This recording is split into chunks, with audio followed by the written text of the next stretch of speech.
கோடியில் ஒருவருக்கு கிடைக்கும் வாய்ப்பு இன்று உனக்கு கிடைக்கிறது. மிக பெரும் அதிசயம் உன் வாழ்வில் நடக்கப் போகிறது. துன்பம் என்கின்ற சிப்பிக்குள் தானே முத்து என்கின்ற இன்பம் பிறக்கும். உன்னுடைய வாழ்வின் எதிர்காலம்தான் உன்னுடைய கனவு மாளிகை அல்லவா? உன்னுடைய வாழ்வின் எதிர்காலம் நன்றாக இருக்க உன்னுடைய அந்த கனவை மனக்கோட்டையில் நிறுத்தி எனக்காக என்னுடைய நாளில் எனக்காக விரதமிருந்து விளக்கேற்றி நீ வணங்கி வர வர நீ நினைத்த கனவு நிச்சயம் பழிக்கும் என்பதை நீயே உணர்வாய். விளக்கேற்றி எனக்காக நீ வழிபாடு செய். நானே உத்தரவு தந்து விட்டேன். உன் வாழ்வில் நீ எடுக்கும் புதிய முயற்சிகள் சிறிது தயக்கத்தை தந்தாலும் வெற்றியையும் தரும். உன்னால் முடியாது என்று மற்றவர்கள் கூறினாலும் நீ உறுதியான வைராக்கியம் கொண்டு அதனை செய்து முடிக்கப் போகின்றாய். உன்னுடைய நேர்மறை எண்ணங்களும் அதற்கு ஒரு துணையாக இருக்கும். உன் மனதில் உள்ள கவலைகளுக்கு எல்லாம் ஒரு முடிவு கிடைக்கும். உற்சாகமான வாழ்வை எதிர்கொள்ள நீ முயற்சி செய். முயற்சி செய்தால் உனக்கு நல்லதே நடக்கும். உனக்கு எது வேண்டுமோ அதை நானே தருகிறேன். உன் வாழ்வில் மிகவும் முக்கியமான ஒன்றை நீ தொலைத்து விட்டாய் அல்லவா? அந்த தொலைத்த பொருளாக இருக்கலாம், மனித உயிராக இருக்கலாம். ஏதோ ஒன்று அது உன்னிடம் வந்து சேரப்போகிறது. ஏதோ ஒன்று நீ தொலைத்ததிலிருந்து உனக்கு கிடைக்கப் போகிறது. அது உனக்கு மன மகிழ்ச்சியை நிச்சயமாகவே தரும். நீ தொலைத்ததை விட அது பல மடங்கு நன்மையை உனக்கு தரும். நீ என் மீது கொண்ட நம்பிக்கை மற்றும் பிரார்த்தனையின் பரிசாக அந்த பரிசு உனக்கு கிடைக்கப் போகிறது. உன் வெற்றிக்கான எல்லா அறிகுறிகளுமே உனக்கு தென்படும். வரும் வாரத்தில் உன் வாழ்வில் மிக முக்கியமான சில லட்சியங்கள் எல்லாம் நிறைவேறப் போகிறது. உன்னுடைய வாழ்வின் அடுத்த கட்டம் ஆரம்பிக்கப் போகிறது. உனக்கு அற்புதமான காலகட்டம் வரும் வாரத்திலிருந்து தொடங்கப் போகிறது. எதிர்பாராத திருப்பத்தின் மூலமாக உன்னுடைய வாழ்வில் மிகப்பெரிய மாற்றம் ஒன்று கிடைத்து விரைவில் உன் வாழ்க்கை சந்தோஷமாக மாறப்போகிறது. எப்படி என்றால் கோடி பேரில் ஒருவராக நான் உன்னை தேர்வு செய்திருக்கிறேன். கோடியில் ஒருவருக்கு கிடைக்கும் வாய்ப்பு இன்று உனக்கு கிடைத்திருக்கிறது அல்லவா? அப்படி என்றால் நீ எவ்வளவு பெரிய பாக்கியசாலி, மிக பெரிய புண்ணியசாலி. உன்னுடைய வாழ்க்கையில் மிக பெரும் அதிசயம் நடந்திருக்கிறது தானே அர்த்தம். உன் வாழ்க்கை மென்மேலும் உயரப் போகிறது என்று தானே அர்த்தம். ஏனென்றால் நானே உன்னை தேர்ந்தெடுத்திருக்கிறேன். உன்னை தேர்வு செய்து இதை உன் கண்ணில் பட வைத்திருக்கிறேன். அப்படியென்றால் உன் வாழ்க்கை மிக பெரிய அளவில் மாற்றம் வரப்போகிறது என்று தானே அர்த்தம். நல்லது நடக்கப் போகிறது. உன் வாழ்வில் வரும் வாரத்தில் முக்கியமான சில நிகழ்வுகள் எல்லாம் நடந்து உன் வாழ்க்கை அற்புதமான காலகட்டத்தில் ஆரம்பிக்கப் போகிறது, நுழையப் போகிறது. உன் வாழ்க்கையும் நீ எதிர்பார்த்தது போலவே சந்தோஷமாக மாறப்போகிறது. இது அப்பாவின் வாக்கு. நிச்சயம் உனக்கு நிச்சயம் பழிக்கும் என்பதை மறவாதே. உனது துயரங்கள் எல்லாமே விரைவிலேயே ஒரு முடிவுக்கு வரப்போகிறது. தேவையில்லாமல் உன்னுடைய கண்களை நீ கலங்க வைக்காதே. மகிழ்ச்சியாக இரு. நான் இருக்கும்போது எதற்காகவும் நீ கலங்கக்கூடாது. என்னை மீறி எதுவும் நடக்கப் போவதும் இல்லை. உன்னை நான் தேர்ந்தெடுத்து நான் வசிக்கும் இடத்திற்கு வரவழைத்தேன். எப்படிப்பட்ட சூழ்நிலையில் நானும் இருப்பேன் உன்னுடன். கலங்காதே. இன்னும் 1 மணி நேரத்தில், நிச்சயமாக இன்னும் 1 மணி நேரத்தில் உனக்கான நல்ல செய்தி தேடி வரும்.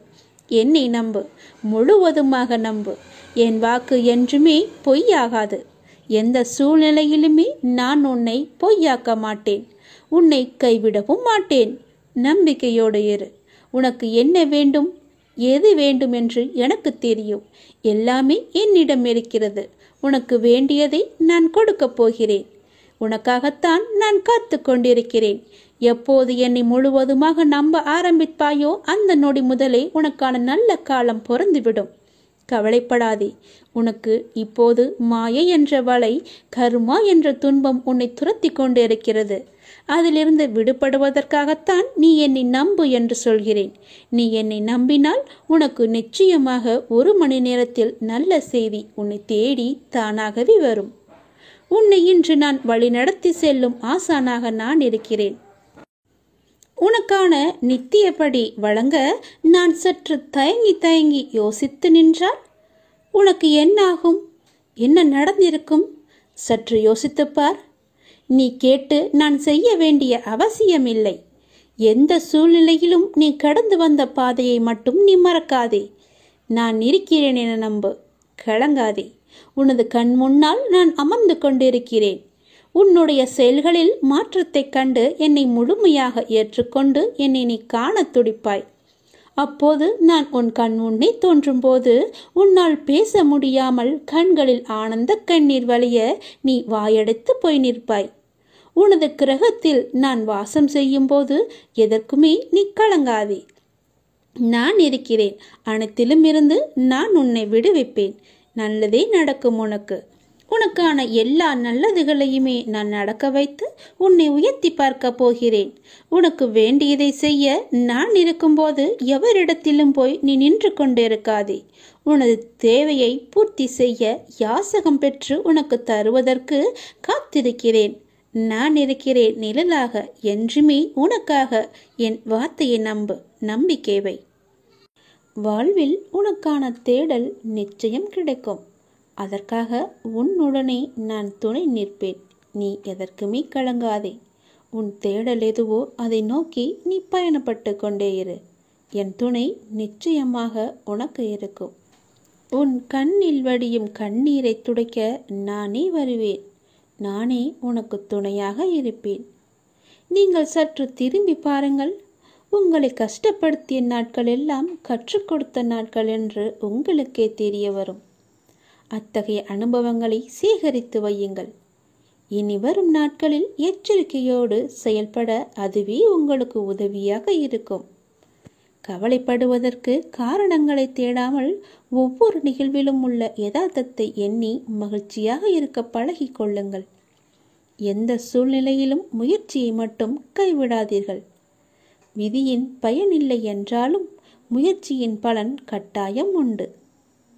காலில் மிகச்சிறிய முள் குத்தி இருந்தால் கூட எவ்வாறு விரைவாக ஓட முடியாதோ அதே போல உங்கள் மனதில் சிறிய சிறிய பிரச்சனைகள் உங்கள் செயல்பாட்டு திறனை பாதித்தால் நீங்கள் பெரிய வாய்ப்புகளை உரிய தருணத்தில் சரியான முறையில் பயன்படுத்தி வெற்றி காண முடியாது.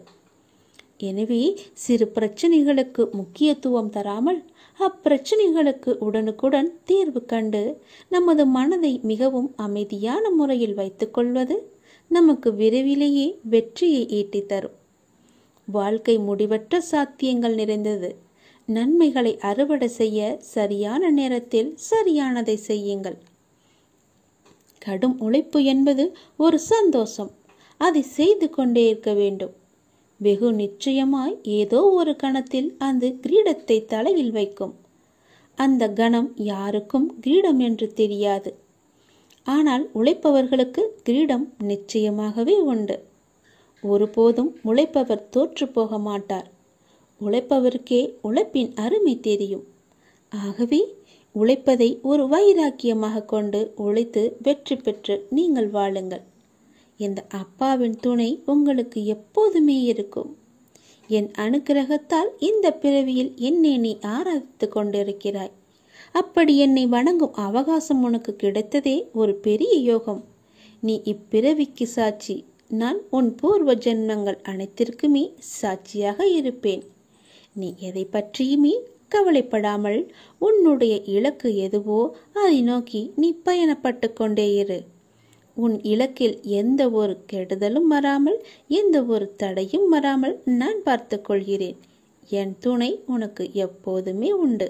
இந்த உலகம் என்பது எல்லோருக்குமே சமம்தான். யாரும் இங்கே அனாதைகள் அல்ல. யாரும் இங்கே உற்றார் உணர்வுகள் இல்லாத தனியாக விடப்பட்ட நபர் அல்ல.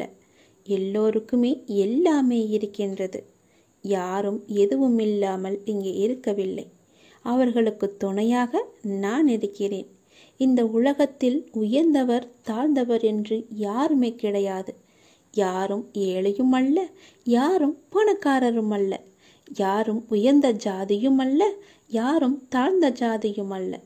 யாரும் யாரை விடவும் உயர்ந்தவர் என்றோ தாழ்ந்தவர் என்றோ மதிப்பு மிக்கவர் என்றோ அறிவானவர் என்றோ அழகானவர் என்றோ உங்களையும் நீங்கள் மற்றவர்களையும் நினைக்க வேண்டாம். இந்த பூமியில் ஒவ்வொரு மனிதர்களுமே சிறப்புக்குரியவர்தான். அனைவருமே தத்தம் துறைகளில் சிறப்பானவர்களே. வெட்ட வெளியில் உச்சி வெயிலில் வியர்வை சிந்த நிலத்தில் உழைத்து களைப்பவர்கள் ஆணாக இருக்கட்டும் பெண்ணாக இருக்கட்டும், யாவருக்குமே எல்லோருக்குமே உள்ளதை போல் சுயமரியாதை, கோபம், வலி, மகிழ்ச்சி, பசி, உறக்கம், இழிச்சொல்லின் வலி, புறக்கணிப்பின் வலி போன்ற தனிமனித உணர்ச்சிகள் அத்தனையும் அனைவருக்குமே உண்டு. அவர்களும் மனிதர்கள்தான். உண்மையில் உயர்ந்தவர் தாழ்ந்தவர் என்று யாருமே இல்லை. சில வாய்ப்புகள்தான் யார் இந்த பொழுதில் அவசியமானவர் என்பதை நமக்கு புரிய வைக்கிறது. அந்த புரிதலை உணர்ந்து கொள்பவர்கள் மனித நேயத்துடனே நடந்து கொள்வர். மனிதநேயம் கொண்டவர்களாலேயே மக்களை திருப்திப்படுத்தும் சேவையை வழங்க முடியும். அவர்களே மரணித்தாலும் மனிதர்கள் மனங்களில் இடம் பிடித்து எப்போதும் அழியா புகழுடன் இருப்பார்கள். மனிதர்கள் யாராயினும் அவர்கள் அனைவருமே சமம்தான். உயர்ந்தவர் என்றோ தாழ்ந்தவர் என்றோ, படித்தவர் என்றோ படிக்காதவர் என்றோ, ஏழை என்றோ பணக்காரன் என்றோ, கருப்பு என்றோ சிவப்பு என்றோ, உயர்ந்த ஜாதி என்றோ தாழ்ந்த ஜாதி என்றோ எந்த இருமே கிடையாது. அப்படிப்பட்ட நிலை நிச்சயமாகவே மாற வேண்டும். சமத்துவம் என்ற நிலை நிலவ வேண்டும் என்றால் மக்கள் மனதில் மாற்றம் ஏற்பட வேண்டும். ஏற்பட்டே ஆக வேண்டும். எனக்கு எல்லோருமே சமம்தான். நான் யாரையும் ஏற்று இரக்கத்தோடு நான் பார்ப்பதே இல்லை. அது நம்மிடமிருந்தே தொடங்குவோம். இனி ஒரு உலகம் புதிதாக அமைப்போம். நிகரான மனிதர்களை மதிப்போம். நாமாக வாழ்வோம். முதலில் மனிதனாக வாழ்வோம். நான் யாரையும் ஏற்றம் இரக்கம் கொண்டு பார்க்காமல் அனைவரையும் சமமாகவே பார்க்கிறேன். எல்லோருமே என்னுடைய குழந்தைகள்தான். நீங்களும் அப்படியே பாருங்கள். எனக்காக கொஞ்சம் நேரம் ஒதுக்கி இதை கேள். உன்னை பற்றி நான் முழுமையாக சொல்கிறேன். உன்னுடைய மனநிலை எப்படி இப்போது இருக்கிறது என்று நான் சொல்கிறேன். முழுமையாக எனக்காக நேரம் ஒதுக்கி கவனமாக கேள். நீ எங்கிருந்தாலும் நான் உன்னுடன் இருப்பேன். உன்னுடன் மட்டும்தான் இருப்பேன். நீ இப்போது எந்த நிலையில் இருக்கிறாய் தெரியுமா? இன்ப நிலை நீங்கி துன்ப சுமையை நீ சுமந்து கொண்டிருக்கிறாயே. அனுபவிக்க இன்னும் என்ன இருக்கிறது என்ற அளவில் துன்பத்தின் எல்லை வரை சென்றுவிட்டு வெறுமையாய் நின்று என் சன்னதியில் எனது முகத்தை உற்று பார்த்து அழுது கொண்டிருக்கிறாய். உன்னை நான் கண்டு கொள்ளவில்லை என்று நினைத்தும் கொண்டிருக்கிறாய். உன்னை கரிசனத்தோடு நான் கவனித்து கொண்டுதான் இருக்கிறேன். ஒவ்வொரு முறையும் உன்னை தைரியப்படுத்தி கொண்டுதான் வருகிறேன் என்பதை நீ நினைவுபடுத்திக்கொள். நான் உனக்கு ஒன்றும் செய்யவில்லை என்று மட்டும் நினைத்து விடாதே. உனக்கே தெரியாமல் நான் பல விதத்தில் உனக்கு உதவி கொண்டிருக்கிறேன். இன்னும் நீ கடந்து போக வேண்டிய தூரம் கொஞ்சம் மட்டும்தான் இருக்கிறது. அதுவரை எல்லையற்ற பொறுமையோடு நீ காத்திரு. உனக்கு மிகவும் பொறுமை தேவை. தீவிர நம்பிக்கையோடு உனது சுமையின் கணம் தெரியாமல் இருப்பதற்காக எனது நாமத்தை நீ உச்சரித்தபடியே இருக்க வேண்டும். எனது சத்தத்தை உணர்வுள்ள நீ கவனித்துக்கொண்டு அதன்படி நடந்து கொள். அப்போது உனக்கு ஆறுதல் கிடைக்கும், மன நிம்மதி கிடைக்கும். நீ இப்போது கவலைப்பட்டு கொண்டிருக்கிறாயே, அந்த கவலை உனக்கே தெரியாமல் காணாமல் போய்விடும். இருந்த இடம் தெரியாமல் போய்விடும். நீ எதை பற்றியுமே மனதில் வைத்துக்கொண்டு சஞ்சலப்பட்டு கொண்டிருக்காதே. நான் உன் கூடவே இருக்கிறேன். எது வந்தாலும் நான் பார்த்து கொள்கிறேன். என்னுடைய அருள் நான் உனக்கு தருகிறேன். என் அருள் முழுவதையும் ஆசீர்வாதத்தையும் நான் உனக்கு தருகிறேன். நான் உனக்கு அருள் செய்ய காத்து கொண்டிருக்கிறேன். இப்படியெல்லாம் நான் செய்யும் போது நீ எதற்காக வீணாக கவலைப்பட்டு கொண்டு உன்னை நீயே வருத்தி கொண்டிருக்கிறாய்? வேண்டாம் தங்கமே. வீசும் காற்றுக்கு அளவுகோல் தெரியாது. பாய்ந்து சுழன்று வரும் அலையான நீருக்கு அளவு கிடையாது. சுடர் கொண்டு எரியும் நெருப்புக்கு அளவை எட்ட முடியாது. பரந்த ஆகாயத்திற்கு எல்லை என்ற அளவுகோல் இல்லை. நீளம் என்ற பரந்த பூமிக்கு ஆழங்களின் அளவுகோல் இல்லை. நீ போகும் தூரத்திற்கும் கடக்கும் பாதைக்கும் உன் அனுபவங்களுக்கும் அளவுகோல் உண்டா? இவற்றுக்கே இல்லை என்ற போது உன் வெற்றியை மட்டும் உனக்கு அளவுகோல் வைத்தால் நான் கொடுப்பேன். உனக்கான எல்லாமே தக்க சமயத்தில் கொடுத்து நான் உன்னை வாழ வைப்பேன். உன்னுடைய பாதைகள் எல்லாமே தெளிவாகும் காலம் வந்துவிட்டது. பணிகள் படர்ந்து இருள் சூழ்ந்த கஷ்டங்கள் எல்லாமே விலகி போகப் போகிறது. உன் மனம் நொந்து போன விஷயங்கள் எல்லாமே இப்போது உன் மனம் மகிழ்ச்சி அடையும் அளவிற்கு இனிமேல் ஒன்றின் பின் ஒன்றாக நிகழப்போகிறது. நிம்மதி என்ற மலர் உன் வீட்டில் பூக்கப் போகிறது. உன் மனதில் மலரப் போகிறது. இனிமேல் தென்றலாய் வசந்தமாய் நீ எப்போதும் வசந்த காற்றை சுவாசிக்கப் போகிறாய். நீ எதற்காகவுமே பயப்படாதே, கலங்காதே.